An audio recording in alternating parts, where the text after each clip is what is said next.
Hello everyone, welcome back to my channel.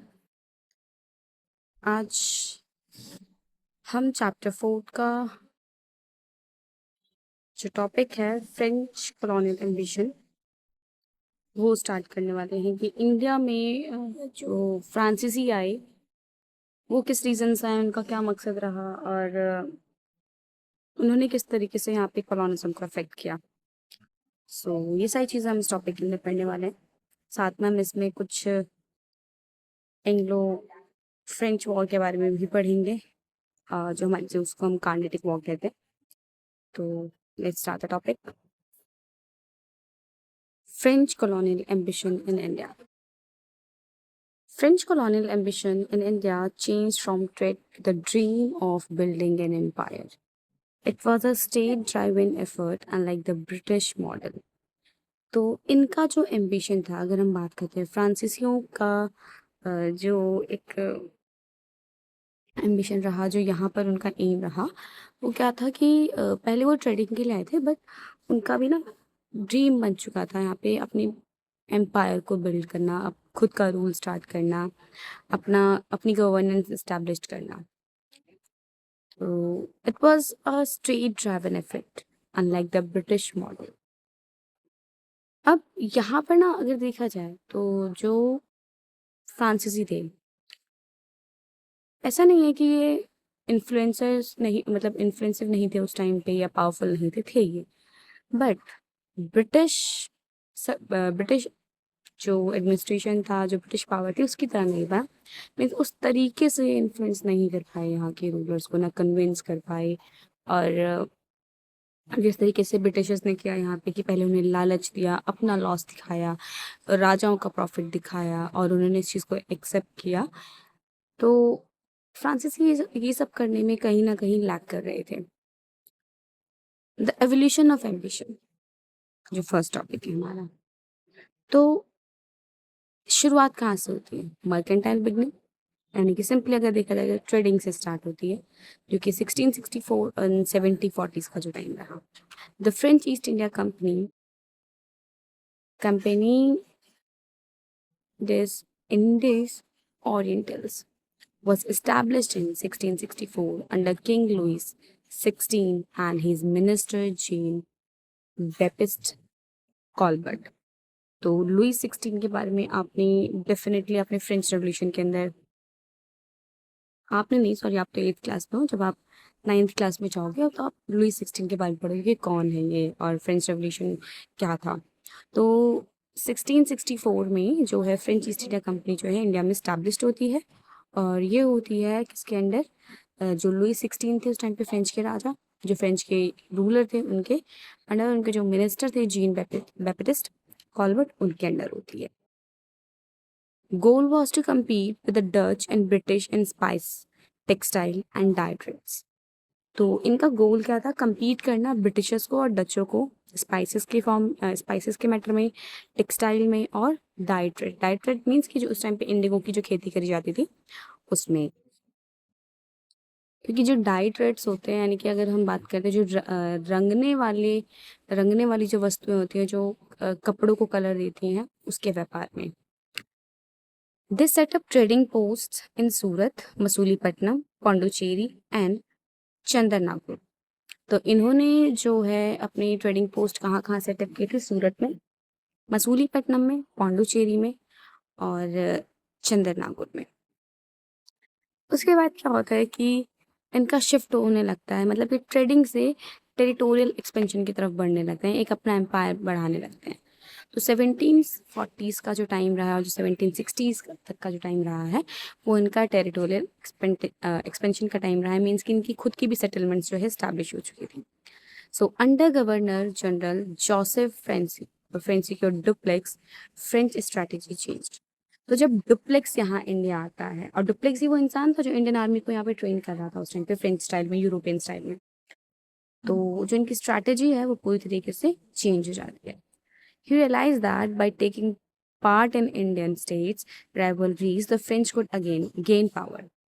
तो इसने क्या रियलाइज़ किया कि अगर जो इंडियन स्टेट्स हैं और हम उनका पार्ट बन जाए, मतलब जैसे कि अब वो ब्रिटिशर्स यहाँ पे ऑलरेडी जो हैं रूल कर रहे थे, तो अगर हम क्यों ना उनके साथ, उनके अगेंस्ट, उनके राइवल होके उनके साथ काम करें, तो हम यहाँ पर जो है पावर गेन कर सकते हैं। मीन्स कि जो लोकल रूलर्स थे, हम उनका साथ दे के उनको इन्फ्लुएंस कर लें और उनके साथ साथ हम ब्रिटिशर्स के राइवलरीज बन जाएं, तो हम जो है पावर गेन कर सकते हैं।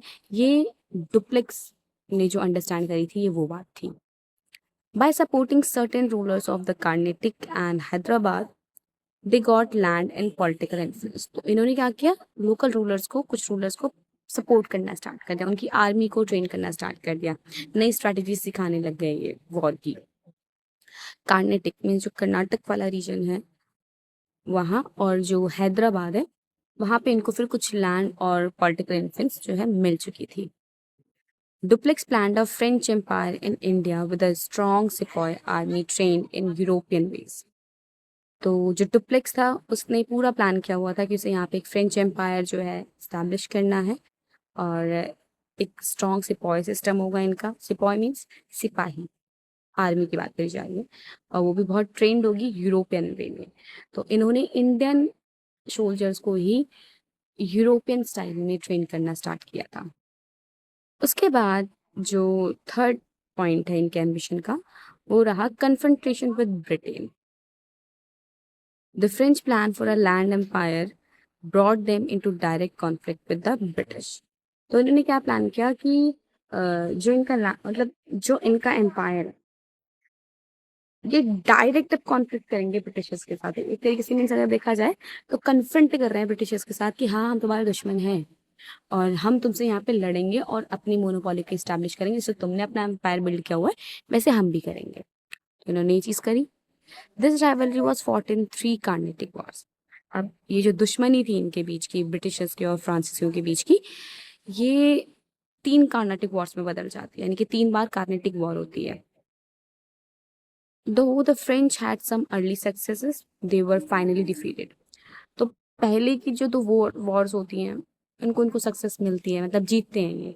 बट जो लास्ट बैटल होती है इनकी, जो लास्ट कार्नेटिक वॉर होती है, उसमें ब्रिटिशर्स इनको बहुत बुरी तरीके से हराते हैं, जिसकी वजह से इनको अपने इंपॉर्टेंट सेटलमेंट्स जो है छोड़ने पड़ जाते हैं और इनकी पावर वहीं से वीक होना स्टार्ट हो जाती है। अब होता क्या है इसकी वजह से, लैक ऑफ नेवल सुपेरियोरिटी। तो जो इनकी नेवल आर्मी थी, जो इनकी नेवी थी, वो उतनी सुपीरियर नहीं थी, इतनी स्ट्रांग नहीं बन पाई। Britain control the seas and cut off supplies and communication. Britain ने क्या कर लिया, सी एरियाज पे कंट्रोल कर लिया, और जो सप्लाईज हो रहे थे उस टाइम पे, उन चीज़ों पे भी कट ऑफ किया, उस पर भी मतलब उसको भी बंद कर दिया गया, कम्युनिकेशन को बंद कर दिया गया। Financial and political constraints. तो इसके साथ साथ क्या होता है कि जो कंपनी थी, जो फ्रेंच ईस्ट इंडिया कंपनी थी, इसको फाइनेंशियल और पोटेंशियल मतलब पॉलिटिकली दोनों तरीके से नुकसान होना स्टार्ट हो जाता है। The French company dependent on the French government and face lack of money and slow decision. अब ये जो टाइम पीरियड था ना, फ्रांस में ऑलरेडी फ्रेंच रेवोल्यूशन चल रहा था, तो जिसकी वजह से एक ये मेन रीजन रहा कि जो डुप्लेक्स है वो सही तरीके से यहाँ पे काम नहीं कर पाया, क्योंकि वहाँ की जो गवर्नमेंट है वो सपोर्ट ही नहीं कर पा रही थी इनको। तो इनके पास क्या हो रहा था कि अब इनको फंडिंग के लिए, पैसों के लिए डायरेक्ट कंपनी पे डिपेंड होना पड़ा था, फ्रेंच गवर्नमेंट पे डिपेंड होना पड़ा था, जहाँ से इनको बहुत ज़्यादा मनी प्रॉब्लम जो है फेस करनी पड़ रही थी।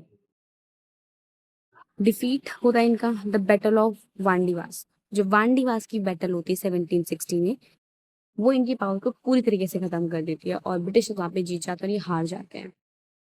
ट्रीटी ऑफ पेरिस, साथ में ट्रीटी ऑफ पेरिस होती है 1763 में। अब फ्रेंच रेवोल्यूशन चल रहा था उस टाइम पे फ्रांस में, तो उसकी वजह से so France had to give up its political ambition and keep only small coastal areas. तो जब ट्रीटी ऑफ पेरिस होती है 1763 में, तो फ्रांस को क्या करना पड़ता है, अपने पॉलिटिकल एम्बिशंस को गिव अप करना पड़ता है। मीन्स जितनी भी उनकी सेटलमेंट्स थी, जितनी भी जहाँ पे भी वो रूल कर रहे थे, मतलब जो इंपॉर्टेंट एरियाज थे, जो वेल्दी एरियाज थे उनके, वो उनको गिव अप करने पड़ते हैं और उनको सिर्फ एक छोटे से कोस्टल रीजन में ही, एरियाज में ही रखा जाता है, मतलब जहाँ से लेस रिसोर्सेज मिल रहे हैं, जहाँ की वेल्थ इतनी ज़्यादा नहीं है, इकोनॉमी थोड़ी सी डाउन है, ऐसे एरियाज उनके पास रह जाते हैं। उसके बाद हमारे पास क्या आते हैं कि कुछ की डिफरेंसेस हैं यहाँ पे ब्रिटिशर्स के मॉडल में और फ्रांसीसी के मॉडल में। सो की डिफरेंसेस फ्रॉम ब्रिटिश मॉडल, क्या डिफरेंस रहा इनका ब्रिटिश मॉडल से। जो ब्रिटिश एडमिनिस्ट्रेशन रहा यहाँ पे, ब्रिटिश ईस्ट इंडिया कंपनी रही और जो फ्रेंच थी, क्या डिफरेंस था इनके में? State control versus corporate autonomy. तो एक था स्टेट कंट्रोल और एक corporate autonomy. Corporate autonomy means कि वाणिज्य पर अपना एक अधिकार करना और एक राज्य पर अपना अधिकार करना, इस तरीके से। The French company was controlled by the royal government in Paris, causing slow decisions. अब जो फ्रेंच कंपनी थी वो फ्रांस की जो रॉयल गवर्नमेंट थी उसके थ्रू जो है कंट्रोल करी जा रही थी, जिसकी वजह से वो यहाँ पर जो कंपनी थी फ्रेंच की वो खुद से डिसीजन नहीं ले पाती थी, उनको डिसीजन मेकिंग के लिए पेरिस पे डिपेंड होना पड़ता था। मीन सिंपली अगर देखा जाए जो लुई 16 थे, जो उनके राजा थे, उन पे डिपेंड होना पड़ता था, रॉयल फैमिली पे। और वहीं जो ब्रिटिश ईस्ट इंडिया कंपनी के लोग थे वो एकदम फ्री थे, वो खुद से अपने डिसीजन लेते थे, बहुत practical on the spot practical decision ले लेते थे। मीन्स उनको अपने डिसीजन मेकिंग के लिए या फिर अपने डिस्कशन के लिए कोई भी नया सेटलमेंट लेकर आए गए या फिर वो कोई नया भी कुछ भी लेकर आते हैं यहाँ पे इम्पोज करते हैं, तो उनको ब्रिटेन की गवर्नमेंट पे डिपेंड नहीं होना पड़ता था, वो अपने डिसीजन खुद ले लेते थे यहाँ पे, यानी कि फ्री थे वो। वहीं फ्रांसीसी जो थे स्टेट कंट्रोल था उनका। उसके बाद diplomacy versus extraction. The French focused on high level diplomacy and subsidiary alliances with Indian rulers to gain land and respect. तो जो फ्रेंच थे मतलब वो डिप्लोमेसी पे हाईली फोकस्ड होते थे, मीन्स कि जो पेरिस था या फिर जो उनके जितने भी स्टेट्स थे, एक कलेक्टिव डिसीजन लेना, जो कूटनीति की बात करी जाती है वो, और सब्सिडरी अलायंस पे भरोसा रखते थे कि वो इंडियन रूलर्स के साथ सब्सिडरी अलायंस करेंगे। सब्सिडरी अलायंस में क्या था कि इसमें ना जो फ्रांसीसी थे वो अपनी आर्मी को इंडियन आर्मी के साथ रखते थे, यानी कि एक तरीके से देखा जाए कि इंडियन आर्मी के साथ फ्रेंच आर्मी जो थी वो काम कर रही थी।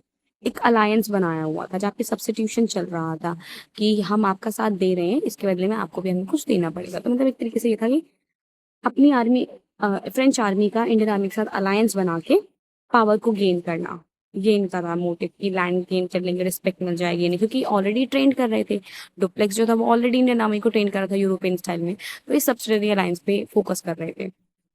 उसके बाद वहीं जो ब्रिटिशर्स थे वो क्या था, हमेशा ट्रिक्स पे बेस्ड होते थे, नई नई एजेंडा लेकर आते थे, नई नई प्लानिंग करते थे, प्लॉटिंग होती थी उनकी। The British also use these tactics but were more focused on trade, money and building strong control. तो ये भी सब्सिडरी अलायंस में बेस करते मतलब बिलीव रखते थे, क्योंकि सब्सिडरी अलायंस जब आया तो उसके बाद इन्होंने जब ये रूल निकाला तो जो रूलर्स थे उनको साइन भी करना पड़ रहा था, जिसमें हम हैदराबाद के निज़ाम के बारे में पढ़ेंगे। तो ये इसके साथ साथ ये फोकस कर रहे थे ट्रेड पर, मनी पर, कि पैसा कहाँ से आएगा, किस तरीके से अपनी पावर को स्ट्रॉन्ग करेंगे, बिल्ड करेंगे, यहाँ पे इनका इस पे भी ध्यान था। अब आउटकम क्या आता है कि after losing in the 18th century the French were left with only small enclaves in India. तो जो वांडीवास में जो लड़ाई होती है 18th सेंचुरी में देखा जाए, तो वहां से ना अपना वो धीरे धीरे जो अपनी पावर है लॉस होने लगती है, उनकी खोने लगती है कहीं ना कहीं। कर्नाटिक वॉर्स में इतनी बुरी तरीके से हार था, उनकी इंपॉर्टेंट सेटलमेंट चली जाती है, तो उनके पास सिर्फ और सिर्फ कुछ स्मॉल एरियाज ही रह जाते हैं। वहीं जो ब्रिटिशर्स थे, जीतने के बाद फ्रांसीसियों की सेटलमेंट्स लेने के बाद और पावरफुल होने के बाद, डे बाय डे स्टेट्स को गेन करने के बाद वो और भी ज़्यादा पावरफुल होते जा रहे थे इंडिया में। These remain under French control till they were peacefully transferred to India. उसके बाद हम कुछ फ्रेंच सेटलमेंट्स की बात करते हैं इंडिया में, तो पौंडुचेरी ये मेन और मोस्ट इम्पॉर्टेंट फ्रेंच सेटलमेंट था उनका।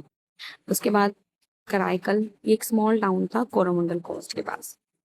यनाम, ये जो था ये गोदावरी रिवर के पास था आंध्र प्रदेश में। और माही, ये मालाबार कोस्ट केरला में था। और चंद्रनागोर जो था ये बंगाल में, जो हुगली रिवर है हमारी उसके पास सेटलमेंट थी ये वाली। फिर उसके बाद जो है कुछ फैक्ट जो हमें इनके बारे में याद रखने हैं फ्रेंच एम्बिशन के बारे में, वो ये है कि जो फ्रेंच ईस्ट इंडिया कंपनी थी वो 1664 में बनती है इंडिया में, यानी कि इस्टेब्लिश होती है एक तरीके से, उसकी इस्टेब्लिशमेंट होती है। और जो जोसेफ फ्रांसिसो डुप्लेक्स थे वो फ्रेंच एम्बिशन को फॉर्म कर रहे थे इंडिया में, उसके बिल्डर रहे हैं इंडिया में, यानी कि फ्रांसीसी की पावर को बढ़ाने में इनका एक इम्पॉर्टेंट रोल रहा है। 3 कार्नेटिक वॉर्स होती हैं 1746 से लेकर 1763 के बीच में जो लड़ी जाती है। आपको यहाँ पे ईयर नहीं याद रखने की फर्स्ट वॉर कब हुई, सेकेंड वॉर कब हुई, थर्ड वॉर कब हुई। बस आपको ये ध्यान रखना है कि जो 3 कार्नेटिक वॉर्स होती हैं वो कब से कब तक के बीच में होती हैं और किसके बीच में होती है, फ्रांसीसियों के बीच में और ब्रिटिशर्स के बीच में होती हैं। और इसमें हमारे जो इन कार्नेटिक वॉर्स में इंडियन रूलर्स भी शामिल होते हैं, ब्रिटिशर्स के साइड से भी और फ्रांसीसियों के साइड से भी। बैटल ऑफ वांडीवास जो होती है 1760 में, ये इनका फाइनल डिफीट होता है फ्रांसीसियों का, मतलब इसमें बुरी तरीके से हार जाते हैं, जिसके से इनकी सेटलमेंट चली जाती है, फिर कुछ ही कोस्टल रीजन इनके पास रह जाते हैं। फिर आता है ट्रीटी ऑफ पेरिस जो कि 1763 में होती है। अब इसकी वजह से क्या होता है कि जो पॉलिटिकल पावर होती है इंडिया में फ्रांसीसियों की, वो खत्म हो जाती है। फिर अगर हम देखें कार्नेटिक वॉर्स हमारी, तो जो हमारी 1746 से 1763 के बीच में जो हमारी 3 कार्नेटिक वॉर्स हुई, वो इस तरीके से कि जो पिंकिश वाला एरिया आप देख रहे हो, ये फ्रेंच इन्फ्लुएंस वाला एरिया था, ठीक है। जो ब्लू वाला एरिया आप देख रहे हो वो ब्रिटिश इन्फ्लुएंस वाला एरिया था, मीन्स कि यहाँ पे ब्रिटिशर्स का इन्फ्लुएंस था और यहाँ पे फ्रांसीसी का इन्फ्लुएंस था। और जो बाकी के येलो रीजन वाले एरिया है ये हमारे इंडियन स्टेट्स थे या फिर प्रिंसली स्टेट्स भी आप इन्हें कह सकते हो। तो फ्रेंच इन्फ्लुएंस, ब्रिटिश इन्फ्लुएंस, उसके साथ में जो इंडियन स्टेट्स हैं, ये दोनों ही इन वॉर्स के अंदर डिवाइडेड थे। अब जो कार्नेटिक वॉर होती है वो फ्रेंच वर्सेस ब्रिटिश के बीच में होती है। और ये एक ऐसी पावर होती है, मतलब ऐसा होता है कि यहाँ पे 2 पावर्स, उस टाइम पे दोनों ही बहुत पावरफुल थे, 2 पावर्स आपस में लड़ रही होती है सिर्फ और सिर्फ इंडिया पे ट्रेड कंट्रोल के लिए, पावर गेन करने के लिए, अपना एम्पायर बिल्ड करने के लिए, सिर्फ और सिर्फ इसलिए लड़ रही है। सो though the French came to India for trade, they dreamed of an empire। तो जब फ्रेंच इंडिया में आए थे तो वो ट्रेड के लिए आए थे, बट धीरे धीरे उनका ड्रीम सपना क्या बन जाता है कि उन्हें यहाँ पर अपना एक एम्पायर बिल्ड करना है। And but strong British power at sea, तो समुद्रों पे क्या था कि जो ब्रिटिशर्स की आर्मी थी बहुत पावरफुल थी, पूरी तरीके से फैले हुए थे। Better money and final defeat ended their ambition. तो जो ब्रिटिशर्स थे ज़्यादा पावरफुल हो चुके थे इंडिया में, इन्फ्लुएंस ज़्यादा बढ़ चुका था उनका, पॉलिटिकल कंट्रोल ज़्यादा था, ट्रेडिंग पे पूरा कंट्रोल था, मनी फ्लो चल रहा था उनका। और इसकी वजह से जो फ्रेंच एम्बिशन है वो हार जाता है और फ्रांसीसियों को अपनी पावर यहाँ से खोनी पड़ती है, फिर वो एक स्मॉल एरियाज में ही रह के रुक जाते हैं। तो ये था फ्रेंच एम्बिशन के बारे में। अगर हम सिंपली बात करें तो जो फ्रांसीसी थे इंडिया में उनका रूल किस तरीके से रहा, कि अब हमने इस चैप्टर के अंदर हमने डच के बारे में पढ़ा, पुर्तगालीज के बारे में पढ़ लिया, फ्रांसीसी के बारे में पढ़ लिया, इन सब का पढ़ा कि इनका कब ये रेज होते हैं, कब ये डाउनफॉल पे आ जाते हैं, कब मतलब अप डाउन, हमने सबके पढ़े। बट अब जो हमारा नेक्स्ट टॉपिक होने वाला है नेक्स्ट क्लास के अंदर, वो होगा ब्रिटिश इंडिया। मीन्स कि जब हम ब्रिटिश इंडिया के बारे में पढ़ेंगे तो हम ये पढ़ेंगे कि किस तरीके से ये मतलब धीरे धीरे धीरे धीरे अपनी पावर को बढ़ाते जाते हैं और पूरी तरीके से इंडियन सिस्टम को, इंडियन गवर्नमेंट को, इकोनॉमी को, कल्चर को, ट्रेडिशन को, सबको अपने कंट्रोल में करते हैं और सबको धीरे धीरे इंडियन सिस्टम को ही रूल कर देते हैं। जहाँ पर हम इनके ओरिएंटलिस्ट के बारे में पढ़ेंगे, जो इनका एजुकेशन में जो चेंज आता है, किस तरीके से जो एंग्लिसिस्ट थे या फिर जो ओरिएंटलिस्ट थे उनका मानना क्या था, क्यों इंग्लिश को यहाँ पर जो है इंट्रोड्यूस किया जाता है, क्यों ब्यूरोक्रेसी आती है यहाँ पे, सब्सिडी रिलायंस क्या है, डॉक्ट्रिन ऑफ लैप्से क्या है, बाकी की स्ट्रैटेजीज के बारे में हम इस चैप्टर के अंदर, मतलब इस टॉपिक के अंदर ये सारी चीज़ें पढ़ेंगे। फिर जो डिवेस्टिंग फेमाइन आता है बंगाल का, जो हमारी वेल्थ का ड्रेन होता है, और जो डिवाइड एंड रूल की पॉलिसी रही, हमारे कॉटन इंडस्ट्रीज को ख़त्म कर देना, हमारा इंडस्ट्रियलाइजेशन ही ख़त्म कर देना और हैंडीक्राफ्ट को ख़त्म कर देना, फिर अपना इंडस्ट्रियल रेवोल्यूशन लेकर आना, ये सारी चीज़ें जो है हमें ये टॉपिक अकेला बताने वाला है। फिर उसके बाद हम इसी चैप्टर में कवर करेंगे 1857 का रेवोल्यूशन, जो कि इंडियन हिस्ट्री में एक सबसे बड़ा रेवोल्यूशन माना जाता है और कहा जाता है कि अगर इंडिया उस टाइम पे यूनाइट होता, सभी रूलर्स एक साथ होकर लड़ रहे होते, तो मे बी हम 1857 में ही आज़ाद हो चुके होते। बट अनफॉर्चुनेटली हम नहीं हो पाते हैं आज़ाद और फिर से हमें वही फ्रीडम स्ट्रगल कंटिन्यू रखना पड़ता है। एंड फाइनली फिर हमें जो है आज़ादी मिलती है 1947 में।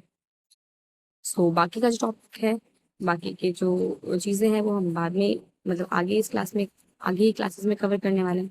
फिर हम कुछ सेटलमेंट्स पढ़ेंगे, ब्रिटिश पॉलिसीज़ पढ़ेंगे, जो इम्पोर्टेंट रही उस टाइम पे, और कुछ वॉर्स के बारे में पढ़ेंगे, ओरिएंटलिस्ट, एंग्लिसिस्ट, इनकी डिबेट्स पढ़ेंगे। बाकी फिर ये चैप्टर जो है हमारा एंड हो जाएगा। और उसके बाद जब ये चैप्टर खत्म हो जाएगा तो मैं आपको कुछ इंपॉर्टेंट क्वेश्चंस बताऊंगी इस चैप्टर में, कि एग्जाम में कहाँ से क्वेश्चंस जो है पुट अप किए जा सकते हैं या कहाँ से क्वेश्चंस आ सकते हैं, हमें कौन सा टॉपिक कितना कवर करना है। सो तब तक के लिए राधे राधे। और अगर आपको वीडियो इन्फॉर्मेटिव लगे तो लाइक शेयर कमेंट करना ना भूलें। थैंक